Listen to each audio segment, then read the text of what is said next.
are exploring other methods of specimen collection. So saliva is another mechanism that is being actively pursued to enhance access. And much of the focus on the diagnostic network and the response is increasing access to those who need testing quickly and rapidly for effective action, both at an individual level and at a population health level.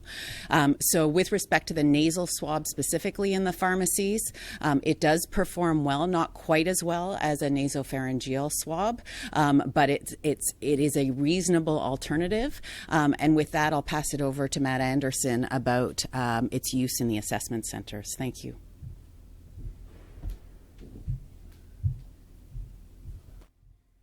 Thank you, Dr. Allen, and good morning. I was going to speak more specifically to the second part of the question in terms of the concerns of symptomatic people going into pharmacies.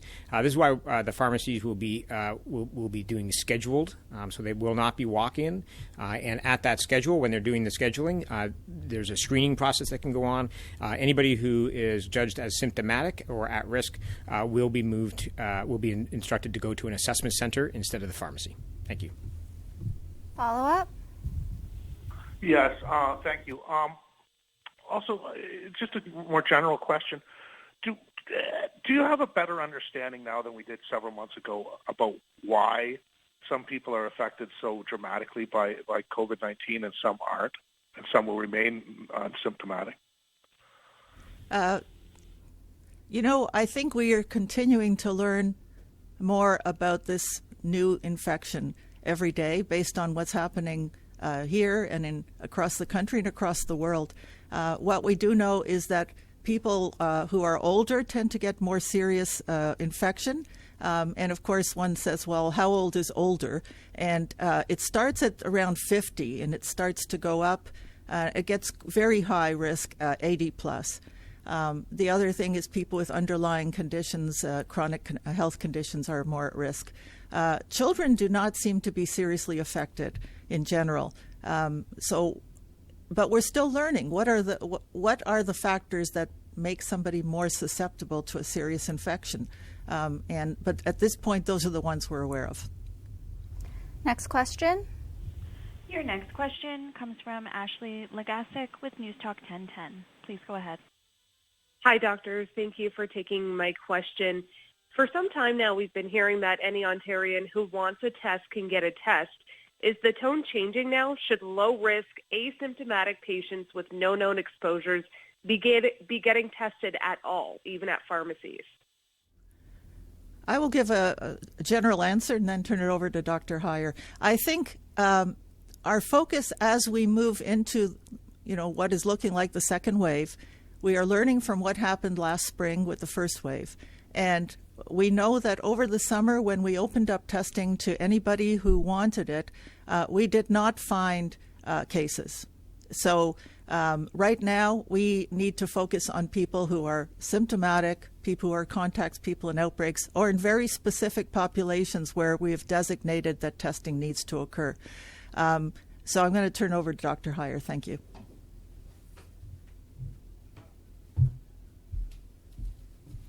Thank you, Dr. Yaffe, and good morning to everybody. As many of you know, I was involved with my colleagues here in some of the work around testing earlier in the year, and at that point, there was a broad testing that was done in various aspects across the population, and that was to determine and understand whether there was wide community spread and wide community presence of COVID-19.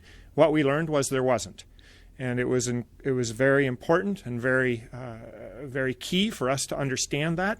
And in fact, that's also been supported by the serology studies that have been done, which showed about a 1%, a little bit less, but about a 1% presence of antibodies. Again, showing that we did a good job. The medical officers of health, the population, those across Ontario did the best they could to keep the spread down, and we saw the numbers go down. We're seeing the numbers go up now, and that's concerning. We're at a different time in where we were, or compared to where we were in the spring, and we need to be nimble, we need to be responsive, and we need to make appropriate changes to ensure that we test those who need the tests. It's, as I say, a different time in the disease. Those with symptoms, those who are at risk from a contact with somebody who's positive, and those who need the test are crucial to ensure that we have that opportunity for them to do that. We want to protect our schools. We want to protect the long-term care homes. And this is a journey that we've learned so much on and continue to learn on. So this is the approach that we're taking at this point now. Thank you. Follow up? Thank you. That segues into my next question, which is about lab capacity. So, of course, this kind of transition sounds like it will, in essence, help free up some of that lab space. But I'm just wondering, Dr. Yaffe, and if any of the other doctors would like to jump in here, I'm wondering if we could get specifics on why there is such a wait time with labs. Is it lack of staff? Is it just too much demand? And what exactly has been and is being done to address that? I'm going to turn it over to Mr. Anderson.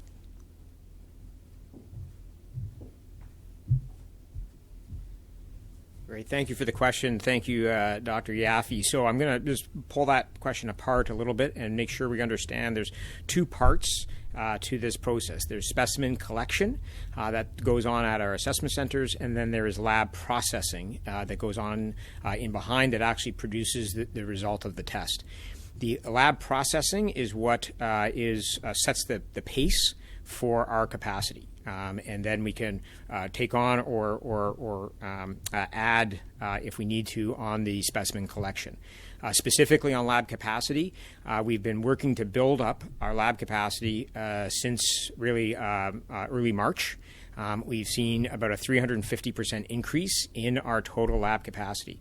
We continue to try to build more and more lab capacity. You've heard the Premier and our health minister speak about that quite regularly.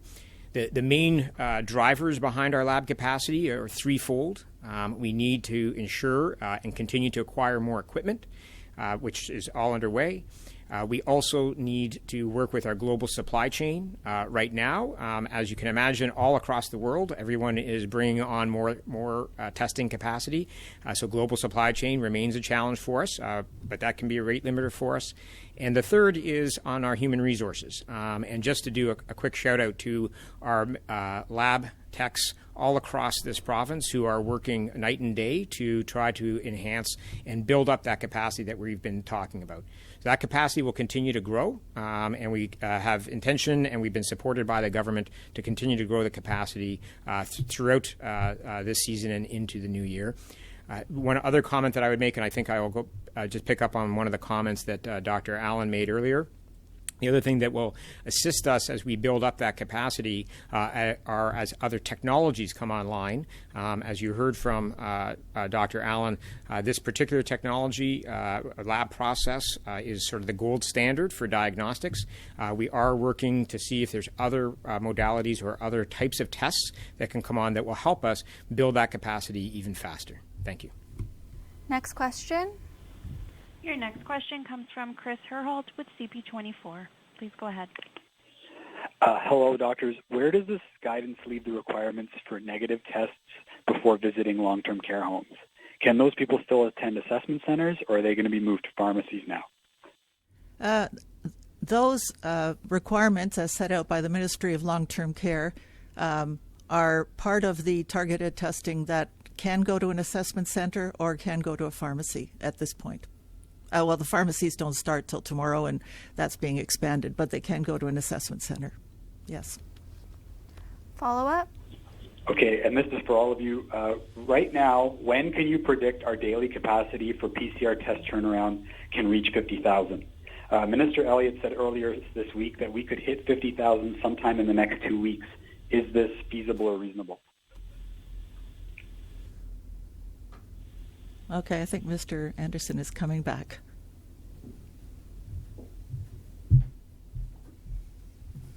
Great, thank you for the question. So we continue to work towards the 50,000 goal. We're very close to it now. We are struggling a bit with some of our supply chain challenges. We continue to build that capacity out and do expect that we will be in that range within the next couple of weeks. Thank you.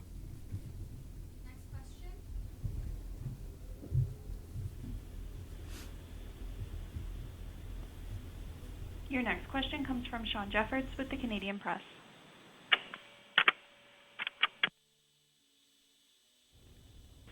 Looks like Mr. Jeffords has disconnected. Your next question comes from Brian Lilly with the Toronto Sun.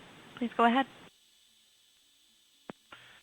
For Yaffe, there's a group of physicians out today calling for the province to start ending dine-in eating at restaurants, have all non-essential workers work from home, effectively in many ways going back to a stage 1 or stage 2, where we were back in the spring. Dr. Tam and the World Health Organization have been saying that, in fact, any outbreaks can be dealt with on a targeted basis, that we don't need lockdowns anymore. What's your opinion on these two different viewpoints, and what's the public to make of it when they're hearing different medical experts? Thank you for that question. Yes, we are taking more of a targeted approach. We have to look at the benefits and risks when you close facilities, when you close restaurants and other businesses. Obviously, it has an economic impact, a social impact on people that also affects their health very seriously. So we are trying to look at the data and say where is the transmission happening and how can we reduce the transmission. Sometimes it's not just the places, it's people's behavior in the places as well. So we have a public health measures table that has representation from physicians, public health people, other people looking at the data and saying, where are we seeing transmission, and making recommendations to government on next steps. But in a very general way, I would say at this point, people should be thinking about every interaction they have with other people. And if it's not somebody in your social bubble, somebody you're close with, that small group, think about it and remember that if you're closer than 6 feet to them, you should be wearing a mask. Like, think about it everywhere, everything you're doing. It doesn't matter where you are.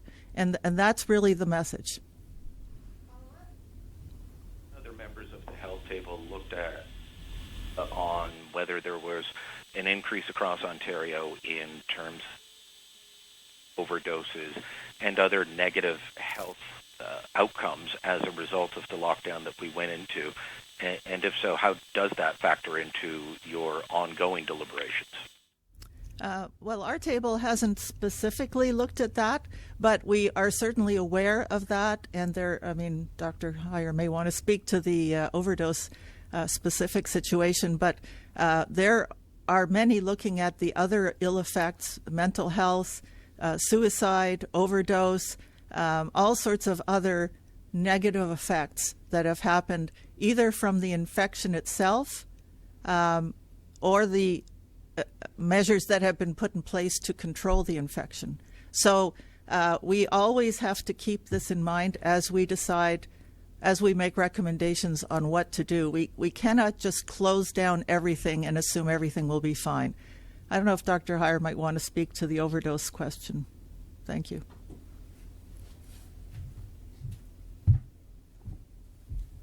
So thank you, Dr. Yaffe. A couple of points. One, the question about outbreaks, and clearly that is fundamental to the work that we're doing together and fundamentally supported by the work of making sure that those who need tests are going to get tests. Because as you heard, you asked about the two different medical opinions. There's a number of opinions that people have. People are trying to help.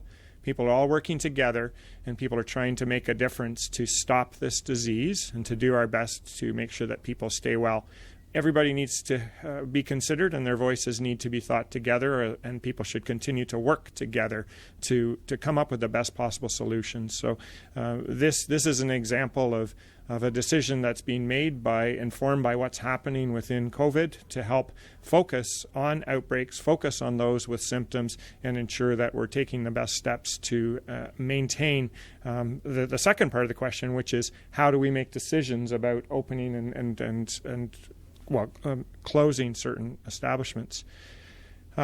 Stepping into my other role as the chief coroner, we are unfortunately seeing an incredibly increased number of deaths from drug toxicity, and the number is upwards of 35 to 40% higher than we've seen for a number of, since the pandemic started compared to last year's number. And last year's number was not reduced. So this is not something that has been improving, unfortunately. And not only is it people who die, and when we talk about this, these are individuals, and everybody needs to remember this is one person that's dying, and the number is overwhelming, but these are many individuals who families, communities, loved ones, friends have lost. So we are working together with the Centre of Excellence at the Ontario Health to look at best ways to understand what is currently what strategies are in place to try to respond to this in the most effective way. It's very complex, and that's an easy way to say things, but it's true. And there are many people who are working together to try to understand how an intervention can be done in the most effective way. There have been some significant innovations, as I understand, that have been taken by those who are specializing in addiction and medicine, and also those who help to provide supports to people who use drugs, and people who are providing care, and those who have lived experience to try to find ways to approach this. We need to do more, and we continue to work together to try to find the best answers possible about what's happening, but then most importantly, what can we do to reduce this terrible tragedy. Next question. Your next question comes from Allison Martel with Reuters. Please go ahead. Thanks. Can you tell me what proportion of molecular tests in the province are done by private labs right now? I think Dr. Allen maybe will answer that. Okay, thanks. Thank you for the question. So the diagnostic network is made up of commercial labs, hospital labs, and Public Health Ontario labs, and it really was and continues to be a rapid integration of a system that really didn't exist before. The community labs contribute anywhere between 10% to 15%, and they have been an incredible partner as we go forward and have really enabled, like the other parts of the system, for us to be as responsive and really meet the needs of turnaround time that we need for these scenarios, like individuals who are in hospitals, outbreaks, etc. So I think it's a testament to the common cause, and really understanding that it requires the expertise across the sectors to be able to deliver what Ontario needs. Thank you. Follow-up? Did their roles reduce at all once the NHL was doing their testing here? They have continued to deliver the same amount of testing and continue to grow their amount of testing for the contribution to the network. And they have, in fact, advanced some of the methods of specimen collection that we discussed earlier, along with our hospital partners. So I think it really has been a coordinated system, and to my knowledge there was no impact at the time of that other testing, and we continue to drive the overall capacity for public health needs. Question? Your next question comes from John McGrath with TVO. Please go ahead. Thank you for taking my question. I'm wondering if there's any change or whether there's anything new in terms of who are high or rather low-risk populations in terms of access to testing.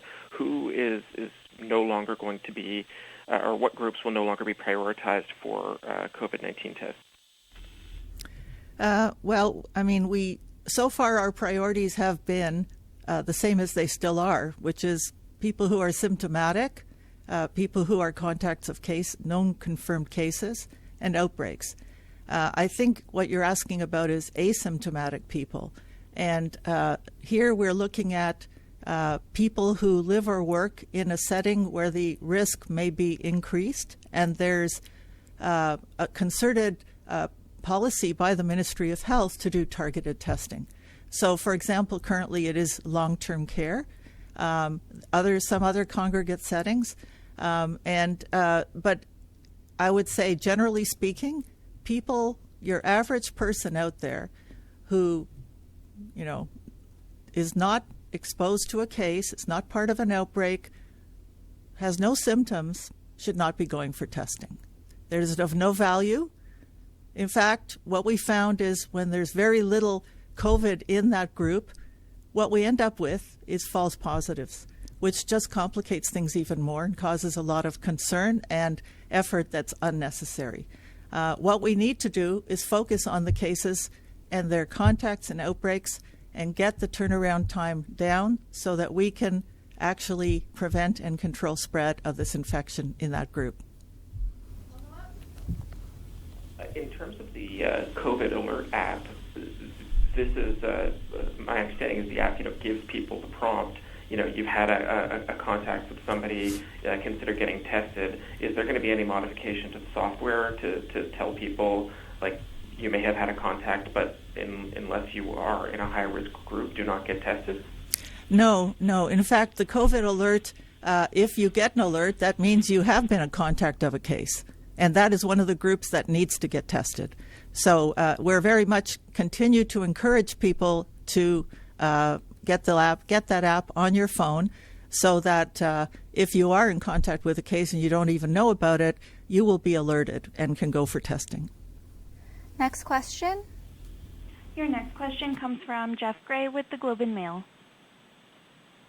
Hi, everybody. I just wanted to see if I could get some clarity on just what you're saying today. I mean, are you saying that, use the word will target or prioritize, but if I walk up to the assessment center around the corner from me today or later this week, will I be turned away if I'm trying to get a test and I don't have any symptoms or any other reason to get a test? I think that should be happening. I'm going to ask Mr. Anderson to answer more specifically. Thanks.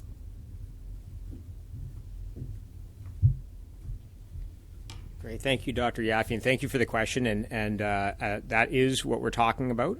We want to ensure that we have the testing capacity for our priority populations. So in the as Dr. Yaffe has described, in the case where you have not had contact, you are not symptomatic, you are not from one of the high-risk settings, we are not doing those tests now. We are going to focus on the priority populations as described by Dr. Yaffe. Thank you. And then just maybe a two-part follow-up to that then. Do you know what percentage of people in that category were getting tests and clogging up the queue and the labs and the lineups? And is there a plan to make this communication very, very clear to people? Back to Mr. Anderson again. Thank you. So we don't have a number for how many people would fit into this category that are on that are in those queues. We wouldn't be collecting that at the time of the test. And on this, I'm sorry, what was the second part of the question? I'm trying to communicate this because people are going to wait in line and then discover that they're not welcome at the test center and they're not going to be happy. So there's going to be a full communication plan put together, also out into the assessment centers and throughout the community. And again, this is part of, and going back to a little bit of what Dr. Heyer was speaking of, back in the spring, this was our approach when we had higher activity of COVID. We focused down on those individuals who were exposed or were symptomatic. So we're going back to that model as we go through. As we see COVID activity diminish, we would expect that we may be able to open up again. I'd also say that and bring forward the comments from Dr. Allen as well. What we're also looking for are other test modalities. So for those people who, the term that's sort of being developed now is reassurance testing. So people who aren't necessarily exposed, but they need some reassurance. And some of the other technologies that Dr. Allen spoke about earlier could give us those opportunities so that we can offer yet another option for people who are looking for that kind of testing. Thank you. Next question. Your next question comes from Michelle McQuigg with the Canadian Press. Please go ahead. Hi, doctors. A quick question, just to get some clarity. So there have been a couple of different schools of thought around testing approaches.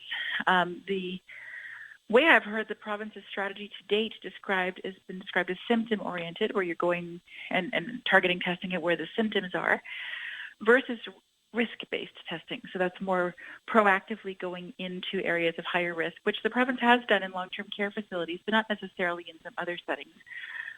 I'd like to understand a little bit more about why you opted for the route that you've chosen, and just to get some clarity that, in fact, you are sort of leaning in harder and doubling down on the symptom-based model. We are more on the symptom-based because the symptoms of COVID are quite non-specific. We're heading into flu season, which is going to complicate it further potentially. So if we're going to start doing follow-up on COVID, we need to know it's COVID. It's not another respiratory virus, and we would be dealing with it quite differently. So are we looking at risk-based? We are doing that as well. Long-term care, I believe the Ministry of Education is planning some targeted screening in some secondary schools in high prevalence areas. So there are various initiatives to look at risk-based testing as well. But for the general public, our focus is on symptoms, contacts, and outbreaks. Follow-up? Thank you. And on the question of lab capacity, what steps are you taking currently to try and expand that, since it is still an issue? I know there have been steps taken so far, but are there measures in place or talks underway to do things like perhaps make use of some of the unused university lab capacity that's out there, or perhaps investigate some other options? I think Dr. Allen will take it. Thank you. Thank you. That's a great question. I just want to go back, though, to our current capacity and some of the earlier discussion. I think what we're always doing is also balancing turnaround time with delivering these tests. And I think it's really making sure that those turnaround times enable action that really helps us with the response and helps with individuals. So we have examples in ICUs where people are waiting for tests and their management changes. We have outbreaks where you need those results as quickly as possible, and it's really using the tests where they're needed and with the turnaround time that is needed. And I think that is a huge theme, and it's how do we adapt to the current circumstances in the way that we make sure that we have the greatest response, and that's appropriate to a pandemic, and so really figuring out as we go forward how to do that. In the meantime, you are absolutely correct. There is incredible innovation. There are incredible partners to leverage in terms of what capacity is out there. There are several leading university labs that we are working very closely with to figure out whether we can support them in getting those tests online. That being said, there is an infrastructure. We need to make sure the results get to the patients, and those are not simple pieces. And so it's making sure that it's the test plus all of the infrastructure that is required so that that test is meaningful. And so I think those have been incredible collaborations, but we need to make sure that those deliver what we need. In terms of innovation methods, so I think there's been a lot of optimism around point of care tests in many different formats. And so the two main ones are analogous to the lab tests that we have now, which is a PCR test, but the other one is the antigen-based test. Both of those have not yet performed at the status at which we would expect for a diagnostic test, and this is building on what Matt Anderson described. But I think there is some optimism in terms of them being able to be used in a different way, in terms of reassurance testing or more risk-based analysis that you can do serial testing. There is some recent advances that make it look like those are closer to being ready. We are evaluating them in real time in Ontario. We are working with our federal colleagues, and we hope that more of that capacity will be built using those technologies. Then lastly, the network itself has invested with the support of our ministry and government colleagues, invested in equipment, is hiring, is training staff to be able to do it, and it's large numbers of staff. These are over 500 people who need to be trained in the skills of a very specialized service. And so we are all committed to exploring multiple different avenues of increasing the capacity, and in the meantime, making sure that those test turnaround times are what they need to be. Thank you. Next question. Your next question comes from Colin DeMillo with CTV News. Please go ahead. Hi there, Dr. Yaffe. Just a question about the number of people being turned away from the lineup. So if there are a lot of people who are turned away on a daily basis from the assessment centers and the testing backlog is what it is right now, do you feel like we have an accurate view of community spread of COVID-19 right now?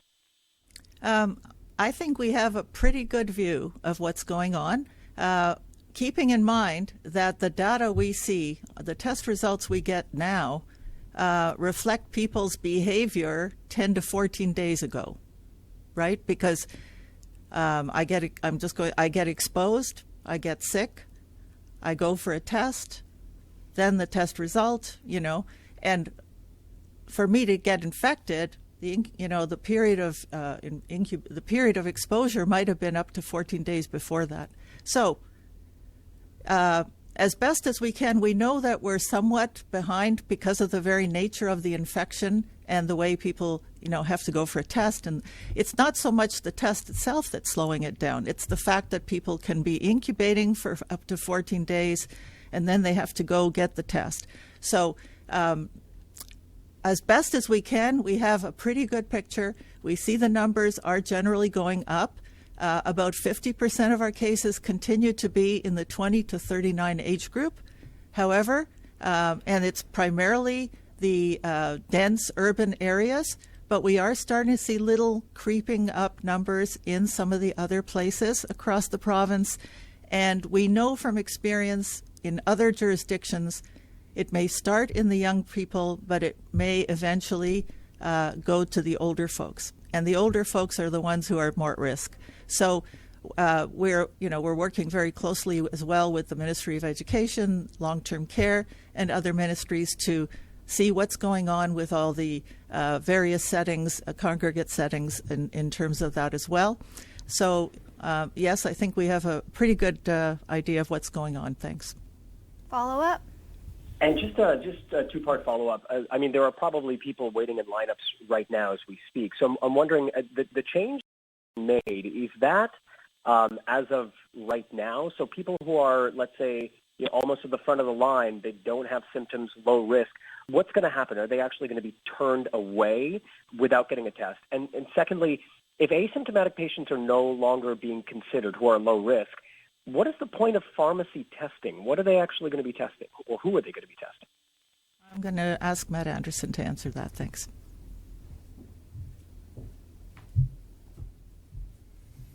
Great. Thank you again for the questions today. In terms of today, the guidance is only coming out today, so and we still have to get it out to all of the assessment centers. So my expectation would be that the assessment centers will complete today as they were, and then this will likely have more of an impact on assessment centers and lines and all those sorts of things tomorrow, just as we try to get all of this communicated out to the field in the next little while. In terms of the pharmacies, I would go back again to the comments that Dr. Yaffe made at the beginning. So we are still testing asymptomatic people. We're doing it, though, in a very targeted way. So a great example would be our long-term care workers. We do want to test them. We also test our retirement home workers. So if they're asymptomatic, they can go to the pharmacy and test through that fashion. Thank you. Next question. Your next question comes from Katie Nicholson with CBC News. Please go ahead. Yeah, yesterday the Pharmacy Association sort of explained where the specimens will be going to the best of their knowledge, the guidance they got from the province. And they said that it's going to go to a central collector and that additional capacity is being created for these specimens. I'm just wondering if you could sort of explain how this is going to work. What is this central collector and where is this capacity coming from? Mr. Anderson will answer that. Thanks. Great. Thank you for the question.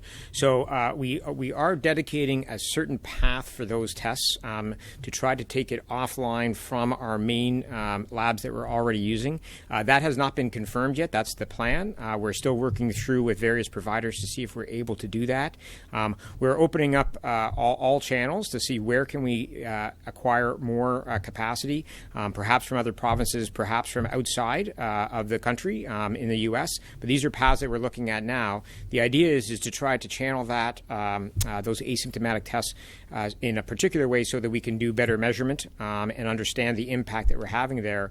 We do anticipate that over time we will be able to commingle, if you will, those results that are coming from the pharmacies onto the main network. But this is all a work in progress as we try to do load balancing across our network. Thank you. Follow up?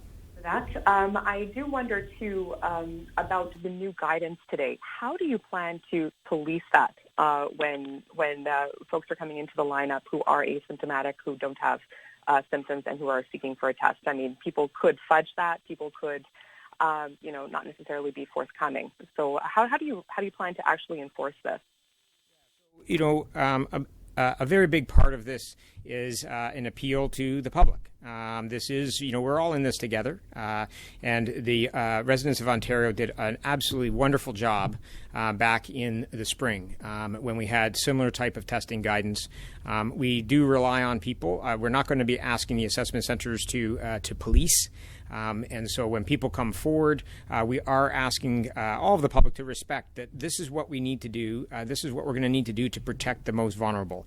So although someone could come forward, I suppose, and say that they're symptomatic or something along those lines, we're really going to be counting on the public of Ontario to respect what we're trying to do and how we're trying to protect those who are most at risk.